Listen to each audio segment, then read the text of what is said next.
तो hello everyone, आज मैं आपके लिए एक्सप्लेन करूंगी बिग ब्रदर का एपिसोड नंबर 3। इसके पहले वीडियो का लिंक आपको डिस्क्रिप्शन में मिल जाएगा, तो आप वहां से चेकआउट कर सकते हैं। चांगशाओ ने अपनी मास्टर के लिए मेल्टिंग पिल बनाने का डिसाइड किया, जिसमें उसने जियो की मदद से फॉर्मेशन बना लिया और उसी की पावर्स का यूज करके उसने मेल्टिंग पिल बनाना शुरू किया। लेकिन ये पिल वो सबसे छुपा कर बना रहा था और तभी एल्डर जियांग को उस पर शक हुआ, तो उसी के अड्डे की तरफ निकल पड़े थे।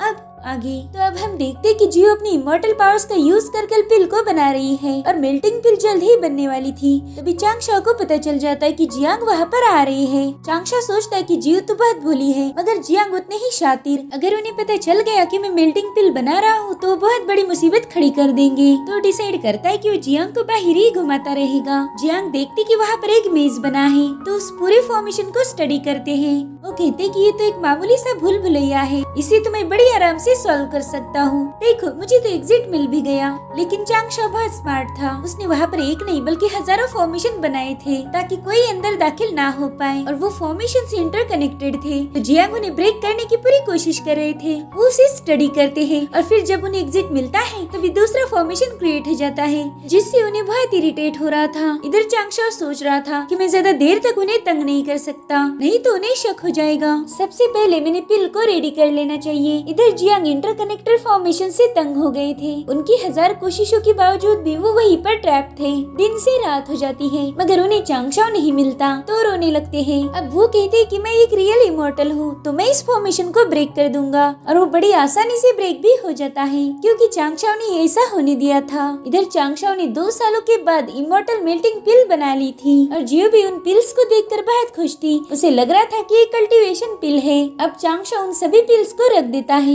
इधर जियांग चुपके से उस जगह में घुस जाते हैं। वो सोचते कि देखो तो ये दोनों क्या कर रहे हैं यहाँ पर। तो वो छुपकर चांगशाओ और जियो को देखने लगते हैं। जियो एकदम प्यार से चांगशाओ को बोलती है कि शाओ शाओ। शाओ शाओ ये नाम सुनकर जियांग के दिल पर तो बिजलियाँ गिर रही थी, क्योंकि इसी सेम नेम से जियांग की बीवी उन्हें पुकारती थी। पहले तब की बात थी जब उनकी बीवी और वो गहरे प्यार में थे। वो सोचते कि शायद जियो और चांगशाओ का चक्कर चल रहा है। अब वो दोबारा से उनकी बातें सुनने लगते हैं। जियो कहती, शाओ शाओ तुम कुछ भूल नहीं रहे हो, तुम मुझे कुछ देने वाले थे। एल्डर देखते कि वो चांगशाओ के एकदम पास गई है, तो तुरंत ही अपनी आंखें बंद करके सोचते कि पता नहीं मैं मेरी बीवी को क्या जवाब दूंगा। खैर ये गलती मेरी है कि मैंने जियो को यहाँ भेज दिया। उन्हें ऐसा लग रहा था कि जियो और चांगशाओ किस कर रहे हैं। वो सोचते कि ये सब देखने से पहले मैं अंधा क्यों नहीं हो गया, जिसके बाद वो वहाँ से चले जाते हैं। इधर चांगशाओ को भी थोड़ा सुकून मिलता है, क्योंकि एल्डर वहाँ से भाग गए थे और वो पिल को तो भूल ही गए थे। इनफैक्ट वो तो जियो और चांगशाओ के बारे में ही सोच रहे थे। अब जियो उससे कहती कि मैं कितने प्यार से तुम्हें कुछ मांग रही हूँ, बताओ कहाँ है मेरी वाइन। तुमने कहा था कि अगर मैं तुम्हारे फॉर्मेशन और पिल बनाने में हेल्प करूंगी तो तुम मुझे ढेर सारी वाइन दोगे, जो मेरा 1 साल का कोटा पूरा करेगी। तो बताओ मेरी वाइन कहाँ पर है। तो चांगशाओ चुटकी बजाकर कई सारे वाइन्स की बोतल निकाल लेता है। वो कहता है कि इस वाइन के साथ मैं आपको और भी अच्छी शराब दूंगा, लेकिन वो आपको अभी नहीं मिलेगी, आपको 1 साल तक वेट करना होगा। इधर जियो इतनी सारी वाइन देखकर बहुत खुश हो जाती है। वो कहती कि चांगशाओ आइंदा से अगर मेरी मदद की जरूरत लगे तो मुझे बता देना,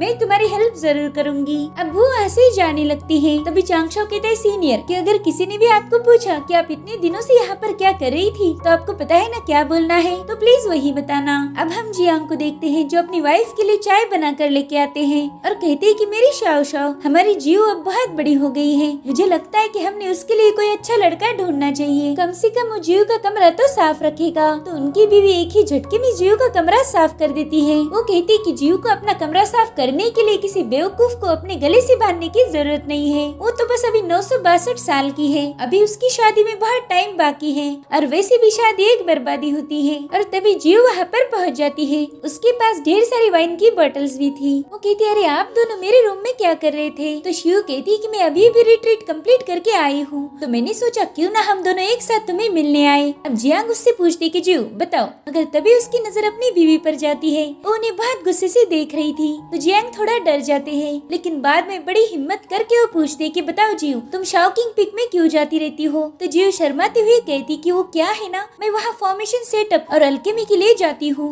और बदले में मुझे शाओ शाओ कई सारी अच्छी अच्छी चीजें और वाइन देता है। अब वो जानबूझकर शर्मा रही थी, तो ये लोग उसे ब्लश करते हुए देखकर समझ जाते हैं कि अच्छी अच्छी चीजें यानी वो वाली चीजें जो उसे शादी के बाद मिल सकती है। इधर चांगशाओ अपनी पिल्स चेक करता है वो कहता है कि मास्टर ने इसे लेने से पहले थंडर के फर्स्ट अटैक को झेलना चाहिए, तभी मेरी ये पिल काम करेगी। अब जल्द ही कैटास्ट्रॉफी होने वाला है और मास्टर के मूड स्विंग्स भी बहुत हो रहे हैं। वहीं दूसरी तरफ हम एल्डर युआन को देखते हैं जो थंडर की ही प्रैक्टिस कर रहे थे। वहीं दूसरी तरफ लिनशाओ कहती कि सीनियर, आपने 2 सालों तक मुझसे लकड़ियाँ कटवाई है और शायद उसी से आपने एक केज बनाया। तो चांगशाओ कहता है हाँ, ये फायर केज है, इसमें मैजिकल पावर्स होती है और इससे मास्टर को कैटास्ट्रॉफी में मदद मिलेगी। लेकिन तभी अचानक से बिजलियाँ कड़कने लगती है। चांगशाओ चेक करता है कि उसके मास्टर उन्हें बिना कुछ बोले ही थंडर टेस्ट देने गए हैं, तो जल्दी से उनके पीछे जाने लगते हैं। इधर एल्डर पहाड़ पर पहुंच गए थे, मगर तभी चांगशाओ वहां आ जाता है। एल्डर उसे बता रही थी कि यहाँ मत आओ, ये जगह खतरनाक है, लेकिन चांगशाओ और लिनशाओ ने ठान लिया था कि वो उनकी मदद करेंगे। और तभी वहाँ पर लाइटनिंग गिरने लगती है, तो चांगशाओ और लिनशाओ को उधर ही रुकने के लिए बताकर खुद मास्टर के पास चला जाता है। वो उससे कहते कि जल्दी से यहाँ से वापस जाओ और हमारी शॉकिंग पिक का ख्याल रखना।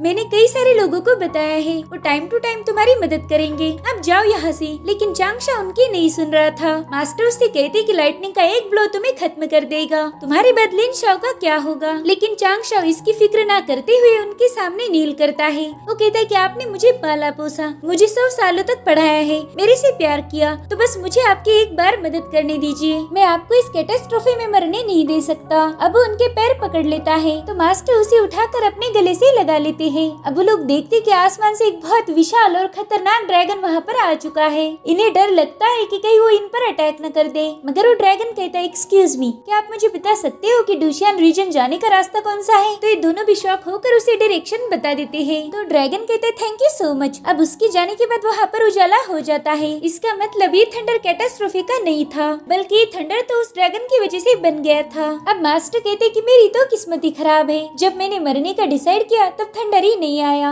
अब लिनशाओ भी वहाँ पहुँच गई थी। वो पूछती कि शायद ये हेवन वाली बिजलियाँ नहीं थी, और अब मास्टर एक राज की बात उन्हें बताते हैं। दरअसल उन्होंने आज तक कैटास्ट्रॉफी को फेस ही नहीं किया था, क्योंकि उन्हें लाइटनिंग से डर लगता था। वहीं दूसरी तरफ वो ड्रैगन डुशियान रीजन में पहुँच गया था। उसे 2 डिसाइपल रुकने के लिए बोल रहे थे। वो कहते कि तुम यहाँ पर ट्रेस पास नहीं कर सकते, मगर उन दोनों को घायल कर डुशियान के गेट को जकड़ लेता है। वो जताना चाह रहा था कि उसे कोई नहीं रोक सकता। अब हम देखते कि पोटियान पिक में डिसाइपल स्वॉर्ड प्रैक्टिस कर रहे थे। वहाँ पर एल्डर जिंग थे, और तभी वो लोग देखते कि उन पर अटैक होने वाला है, तो लोग तुरंत ही उसका सामना करने के लिए रेडी हो जाते हैं। इधर एल्डर युआन को भी सिग्नल मिल जाता है कि उनके रीजन में घुसपैठ हुई है, तो वो भी अपने डिसाइपल को लेकर पोटियान की तरफ निकल पड़ते हैं। चांगशाओ सोच रहा था कि आखिर वो ड्रैगन उनके क्लैन पर हमला क्यों करना चाहता है। वहीं दूसरी तरफ जियो भी अपने एल्डर के साथ उसी तरफ जा रही थी। इधर वो ड्रैगन कहता है कि हमारी इस ड्रैगन पैलेस की आर्मी और हमारे राजा के हुक्म पर मैं यहाँ आया हूँ, तो चलो डुशियान का जो मेन आदमी है वो मेरे सामने आ जाए, मैं उसी राजा का संदेशा देने आया हूँ। अब वो ड्रैगन डिसाइपल पर लाइटनिंग गिराने लगता है। तभी वहाँ पर एल्डर जियांग और एल्डर युआन पहुँच जाते हैं। अभी सभी लोग मिलकर एक एरी फॉर्म करना शुरू कर देते हैं ताकि ड्रैगन उन पर हमला ना कर पाए, मगर वो ड्रैगन उस एरी को डिस्ट्रॉय करने की कोशिश कर रहा था, और तभी उस पर फायर अटैक हो जाता है। अब वहाँ पर एक तेज रोशनी चमकने लगती है। उसमें से आवाज आ रही थी कि ड्रैगन तुम अभी अभी सेलेस्टियल इमॉर्टल बने हो, तो तुमने डुशियान रीजन में तबाही मचाने की हिम्मत कैसे की? क्या तुम्हें मरने की ज्यादा जल्दी है? और अब उसी रोशनी से एक मास्टर बाहर आ जाते हैं। दरअसल ये डुशियान के ग्रैंड मास्टर थे और इनका नाम इमॉर्टल वांगचिन था। अब वो ड्रैगन उनसे पूछता है कि क्या तुम ही डुशियान के लॉर्ड हो? जिस पर वांगचिन कहते कि मैं तो डुशियान का फ्री कल्टीवेटर हूँ, मैंने देखा कि तुम यहाँ आकर तबाही मचा रहे हो, इसलिए मैं तुम्हें सबक सिखाने यहाँ चला आया। तो ड्रैगन कहते तुम्हारी इतनी हिम्मत कि तुम मेरे साथ इस लहजे में बात करो। जिसके बाद वांगचिन पर अटैक करने चला जाता है, मगर वांगचिन ने अपने एक फिंगर से ही उसके अटैक को रोक दिया था, और अब उस ड्रैगन की बॉडी में आग लगा देते हैं। ड्रैगन को बहुत तकलीफ हो रही थी। वो कहता है कि मेरा तो प्रीमोर्डियल स्पिरिट भी जल रहा है। उस फायर की वजह से सिर्फ ड्रैगन को ही नहीं बल्कि वहाँ मौजूद सभी को तकलीफ हो रही थी। इधर चांगशाओ भी सोचता है कि इमॉर्टल वांगचिन की ये टेक्निक वाकई कमाल की है।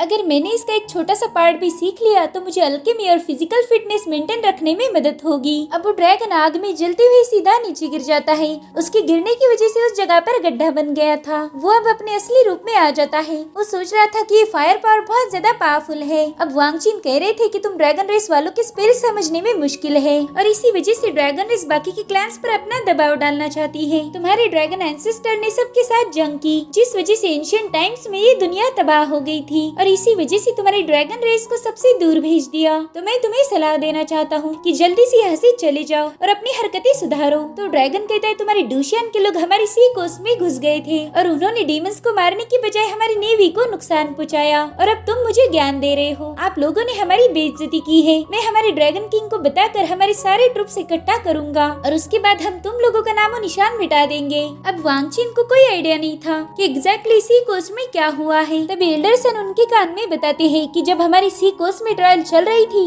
उस वक्त शाओकिंग पिग की डिसाइपल लिनशाओ ने कुछ श्रिम्प को मार दिया। अब लिनशाओ का नाम सुनते ही सभी लोग चांगशाओ की तरफ देखने लगते हैं क्योंकि वो उसी की जूनियर थी। इधर लिनशाओ फुल टेंशन में आ गई थी। वो कहती कि सीनियर शायद हम मुसीबत में फंस चुके हैं, मगर चांगशाओ तो पहले से ही वहाँ से गायब होकर एक कोने में छुप गया था। अब वांग चिन कहते कि हमारी डूशियान क्लैन जरूर से इस मामले की तहकीकात करेंगे। ये जो कुछ भी हुआ था वो एक एक्सीडेंट था और इसका जो भी खामियाजा आएगा वो हम भर देंगे। अब ड्रैगन कमांडर कहता है कि 5 कॉन्टिनेंट सभी क्लैन के पास बटे हुए हैं, तो आपने ऐसा क्यों बोला कि मैंने यहाँ पर घुसपैठ की थी। हमारे ड्रैगन पैलेस ने कई सालों से इस कोस्ट की हिफाजत की है। शायद आप ये बात भूल रहे हो कि इस सी कोस्ट एंशिएंट टाइम से ही हमारे अंडर है, तो आप लोगों ने भी वहाँ पर घुसपैठ की है। आप लोग वहाँ अपना पाँव नहीं रख सकते। अगर आपको सी कोस्ट में आना है तो पहला हमसे परमिशन लेनी पड़ेगी। जिसके बाद वो ड्रैगन किंग ने भेजा हुआ संदेशा पढ़ने लगता है। वो कहता है कि हमारे सुल्तान ने इस सी कोस्ट में कॉन्फ्रेंस रखी है और उसी में फाइनल किया जाएगा कि इस सी कोस्ट किसके अंडर जाएगा। चांगशाओ सोच रहा था कि अगर सी कोस्ट पर ड्रैगन ने कब्जा कर लिया तो 5 कॉन्टिनेंट पर कंट्रोल करने की कोशिश करेंगे। वो समझ गया था कि कॉन्फ्रेंस तो एक बहाना है, शायद इन लोगों का प्लान कुछ और ही है।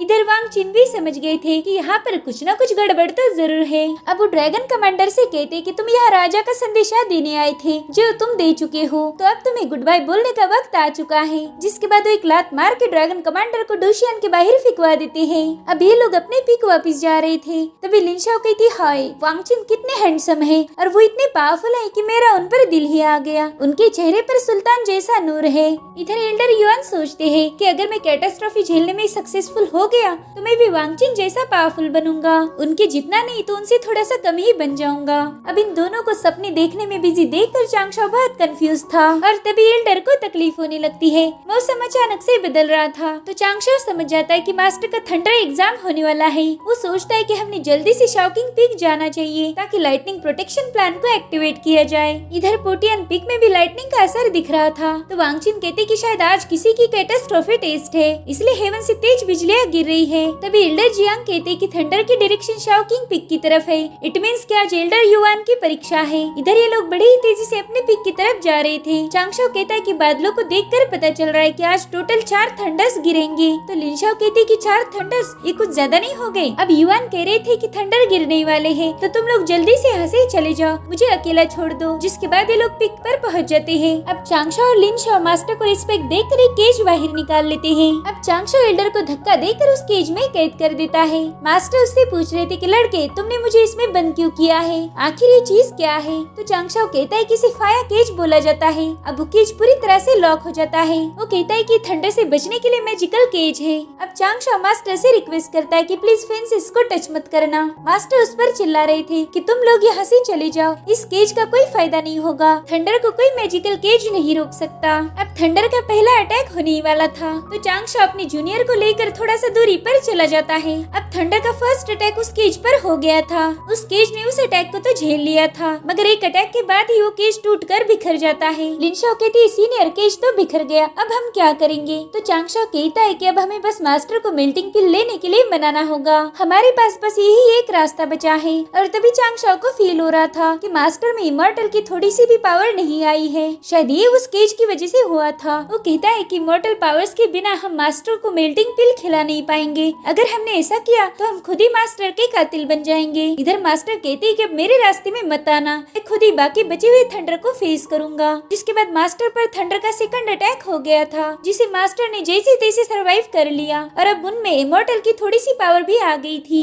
तो चांगशाओ कहता है मास्टर मेरे पास बहुत ही कीमती मेडिसिन है, इसे खाकर आप थंडर से बच सकते हो। तो मास्टर उसे लेने से मना कर देते हैं। वो कहते हैं कि इस मेडिसिन को लिनशाओ और तुम्हारे लिए संभाल कर रखो, आगे चलकर तुम्हें भी कैटास्ट्रोफी को फेस करना पड़ेगा। अब मास्टर एक शील्ड बनाकर थंडर के तीसरे अटैक को रोकने लगते हैं, मगर थंडर ने वो शील्ड तोड़कर उन्हें घायल कर दिया था। इधर लिनशाओ और चांगशाओ बहुत डर जाते हैं। अब चांगशाओ उनके पास आकर कहता है कि आपका फाउंडेशन डैमेज है, 2 थंडर झेलने तक की ही आपकी लिमिट थी, अब आप प्लीज खुद पर जबरदस्ती ना कीजिए। तो मास्टर कहते हैं ये फाउंडेशन को भूल जाओ, शायद थंडर के हाथों ही मेरा मरना तय गए हैं। यही मेरी किस्मत है और मैं इसे एक्सेप्ट करता हूँ। अब वो डाउ ऑफ हेवन को चैलेंज करते हुए कहते कि मैं तुमसे रहम की भीख नहीं मांगूंगा। मेरे डिसाइपल देख रहे हैं, अगर मैं उनके सामने तुमसे रहम की गुहार लगाऊंगा तो सोचेंगे कि उनका मास्टर डरपोक है और वो इमोर्टल वांगचिन जैसे अपने डिसाइपल की हिफाजत नहीं कर सकता, इसलिए मैं मरना पसंद करूंगा। आखिरकार वो मुझे ब्रेव समझकर ही याद करेंगे। जिसके बाद वो कहते हैं कि मैं मरने के लिए तैयार हूँ। तभी चांगशाओ थंडर से बचते हुए उनकी तरफ जाने लगता है। उनसे कहता है कि इस मेडिसिन को बनाने के लिए मैंने और लिनशाओ ने बहुत मेहनत की है ताकि हम आपको बचा पाए। मास्टर उससे कह रहे थे कि पागलपन मत करो, जाओ यहाँ से। तो चांगशाओ कहता है वो तो होने से रहा, आपने मुझे पाला पोसा है, मुझे पढ़ाया है, 100 सालों से मैं आपके साथ हूँ, आप ही मेरी फैमिली हो, मेरा सब कुछ हो।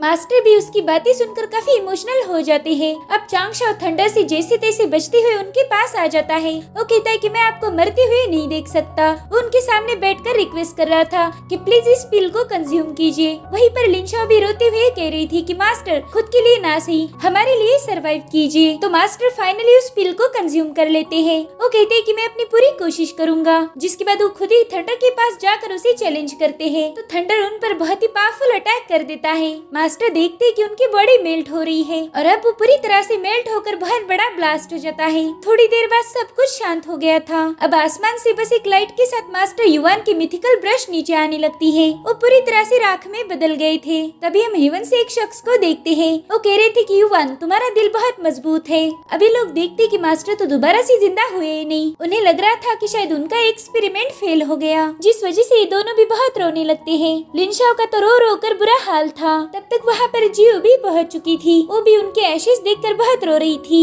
उसके साथ वहाँ पर कई सारे एल्डर्स और डिसाइपल भी आ चुके थे। वो सभी लोग एल्डर युवान की मौत से काफी ज्यादा दुखी थे। और तभी आसमान से तेज रोशनी बाहर निकलने लगती है और अब जो मास्टर के एशेस थी उसमें अपने आप फूल खिल गए थे और अब वो सारे फूल आसमान में चले जाते हैं। दरअसल एल्डर युवान अब एक इमोर्टल बन के वापिस आ चुके थे। जियांग की वाइफ शियो कहती है कि इसका मतलब बॉडी मेल्ट होने के बाद भी प्रिमोर्डियल स्पिरिट इमोर्टल बन सकती है, लेकिन ये कैसे पॉसिबल हुआ। अब जियांग भी सोच में पड़ जाते हैं कि आखिर ये पॉसिबल कैसे हुआ। अब एल्डर जिंग कहते कि युवान एक टर्बिड यानी कमजोर इमोर्टल बने हैं। उनमें नॉर्मल इमोर्टल जितनी पावर्स तो नहीं है, लेकिन उनकी फाउंडेशन ब्रोकन थी, तो उनके पास सरवाइव करने का यही एक ऑप्शन था। अब एल्डर वहाँ पहुँच जाते हैं। सभी लोग उन्हें मुबारकबाद दे रहे थे। अब मास्टर हंसते हुए अपने डिसाइपल्स को ग्रीट करते हैं और ये देखकर जियांग का शक तो और पक्का हो गया था कि इन्हीं दो नमूनों ने कुछ गलत किया है। तो तुरंत ही घर जाकर अल्केमी से रिलेटेड सभी स्क्रॉल चेक करते हैं और इसमें उन्हें मेल्टिंग पिल की जानकारी मिल चुकी थी। वहीं दूसरी तरफ हम पोटियन पीक का सीन देखते हैं, जहाँ पर एल्डर जोंग युन वांगचिन को बता रहे थे कि लिनशाओ ने कुछ श्रिम्प मॉन्स्टर को मार दिया था। उसने अपने साथियों की मदद करने के लिए पॉइजनस सोल ब्रेकिंग पिल का यूज किया, जिस पर वांगचिन कहते हैं कि वो लड़की बहुत बहादुर निकली। तभी जियांग कहते कि इस हादसे को तो 2 साल बीत चुके हैं, पता नहीं ड्रैगन रेस वाले अब गड़े हुए मुर्दे क्यों उखाड़ रहे हैं। तभी दूसरे एल्डर कहते कि उन्होंने हमें कॉन्फ्रेंस में बुलाया तो है, लेकिन मुझे तो ये उनकी साजिश लग रही है। वांगचिन कहते कि मैंने भी सुना है ड्रैगन पैलेस में हाल ही में बगावत हुई थी, शायद हमें भी उसी में घसीटना चाहते हैं। तो एल्डर जोंगयुन कहते कि हमारी ये ट्रिप पीसफुल नहीं होगी। तो वांगचिन कहती कि हम भी कुछ कम नहीं, तुम सभी लोग सबसे बहादुर कल्टीवेटर्स को जमा करो, हम उन्हें अपने साथ ले जाएंगे। उनमें से जो भी अच्छा परफॉर्म करेगा उसे पोटियन पीक की ट्रीट एज ए रिवॉर्ड दी जाएगी। तो अगले ही दिन एल्डर जियांग चांगशाओ से मिलने आते हैं। उन्होंने ट्रिप पर जाने के लिए उसे भी अप्रोच किया था। उससे पूछते कि बताओ क्या तुम्हें रिवॉर्ड चाहिए। तो चांगशाओ सोचता है कि अगर वो वांगचिन के साथ जाएगा तो फायर का कुछ हिस्सा तो आराम से सीख लेगा, मगर वो समझ गया था कि एल्डर जियांग उसे फंसाने वाले हैं। तो कहता है कि मैं इतना पावरफुल नहीं हूँ, इसलिए मैं आपके साथ ट्रिप पर नहीं जा सकता। तो कहते मुझे पता है तुम पॉइजन को रिफाइन करने में माहिर हो